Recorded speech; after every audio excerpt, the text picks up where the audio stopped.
So today we're going to be talking about tent maintenance and care. Now tents come in a lot of different shapes and sizes. This one's quite a tall one, actually about like 9 foot 10 inches tall. I like ones that are tall, especially in this South Texas heat. Allows heat to rise and I can stand up in it. Now we're not going to be talking about how to put them up because tents come in 100 different shapes and sizes and various different ways. This is a single pole design, so we're not going to get into that. Okay, one thing I want to show you is tents get a lot of wear and tear, regardless if you're borrowing one, especially if you borrow one. You don't know what you have. So the first thing you're going to need to do if you borrow one, go ahead and set it up like this. And go ahead and waterproof it. Waterproofing breaks down. After about 6 months, you're going to have to re-waterproof it if you plan to go camping again.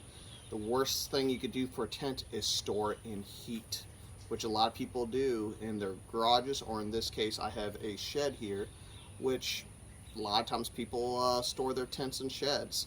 So understand that the waterproofing is probably not good. You've just now purchased your tent, go ahead and waterproofing. You have no clue if it was stored in the heat in some warehouse. Now they do receive wear and tear. As you can't tell, I actually do have a patch where I had to patches. I have about 3 of these, and we sewed it in to have to waterproof the patch as well. When waterproofing your tent, one of the most important things is to get these seals here. These have a habit of leaking more than anywhere else. You have to make sure you get on both sides, like right here, and in some cases you will need to go over it with some seam sealer, or they have a specialized tape in the back if the taping is coming off. One thing that's important when setting up your sleeping bag and pillows, make sure if you're on a slight incline like we are, make sure your pillows are on the higher end, and make sure you don't put it in an extreme incline, otherwise you're going to find yourself just sliding off. It's pretty slick material, so just make sure you try to find the flattest part you can get. A slight incline's okay because if it rains you'll have the water going around your tent. You don't want to put your tent in a depression either, otherwise you will be in the water. Okay, when it comes to folding the tent, quite frankly I don't know how it used to be folded when I first got it, and a lot of people end up jumbling it up and just throwing it in the bag and not being able to zip it up. That does a lot of wear and tear on your tents and it looks ugly. I'm going to show you a few simple steps of how to fold it correctly to fit in your bag 100% of the time.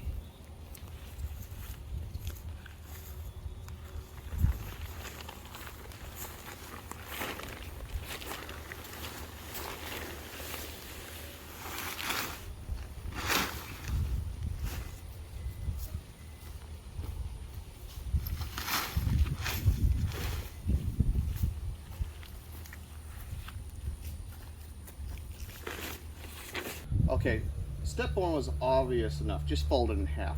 But the goal is to get it to be about 2 inches shorter than your tent poles. Your tent poles will 100% fit in your bag.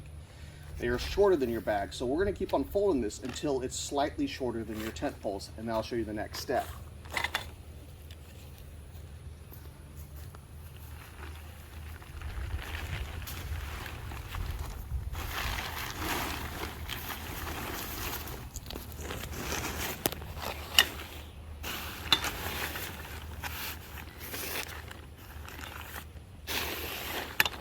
See, we're using this as a measuring stick. Okay, we need to fold it one more time.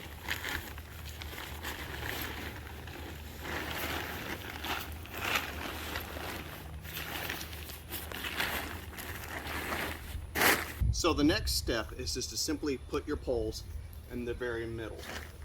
Now once again, we're going to fold in half, and this works with any tent.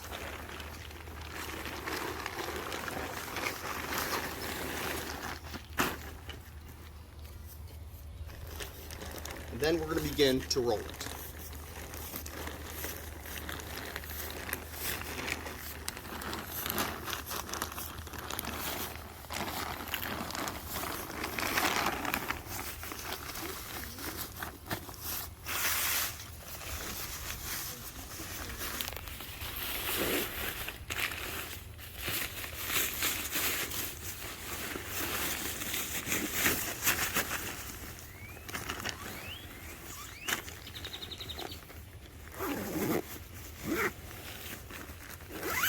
And there you go.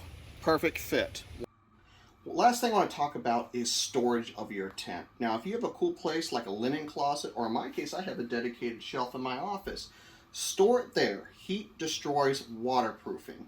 It's okay to store it in your garage, but try not to store it in a shed or an attic. It really will destroy the waterproofing. But the best case scenario is just store it inside your house. Now, if you have any questions, please leave them down in the comments. We'll get to them. Also, if you like this channel, please subscribe.